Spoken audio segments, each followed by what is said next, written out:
ఈ కూటమి ప్రభుత్వం వచ్చిన దగ్గర నుంచి జరుగుతున్న ఈ అరాచకాలు ఎన్నో మనం చూస్తూనే ఉన్నాం. అందులో భాగంగా గత సంవత్సరం ముక్కోటి ఏకాదశి సందర్భంగా తిరుమలలో జరిగిన తొక్కిసలాటలో 6 వరకు చనిపోయారు.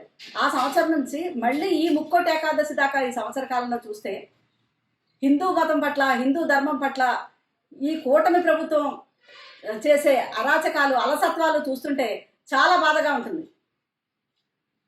ఒకటా రెండా, సింహాచలంలో ఆ గోడ కూలి అక్కడ అంతమంది చనిపోవడం, దానికి సరైన స్పందన లేకపోవడం, అవన్నీ చూస్తూ ఉండగా ఇప్పుడు సింహాచలంలో అక్కడ ప్రసాదంలో నత్త వచ్చిందని చెప్పిన వాళ్ళ మీదే కేసులు పెట్టడం.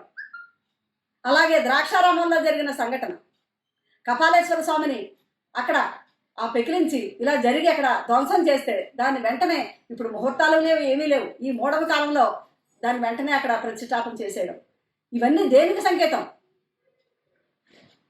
సనాతన ధర్మం అని చెప్పుకుంటారు కదా ఈ కూటమి ప్రభుత్వంలో. ఈ సనాతన ధర్మం అన్నది ఆ సనాతన తీసేసి తన ధర్మంగా వీళ్ళు ప్రవర్తిస్తున్నారు. ఈ కూటమి ప్రభుత్వం సనాతన ధర్మం అని చెప్పుకుంటూ తన ధర్మంగా, తన ఇష్టం వచ్చినట్టు చేస్తున్నారు.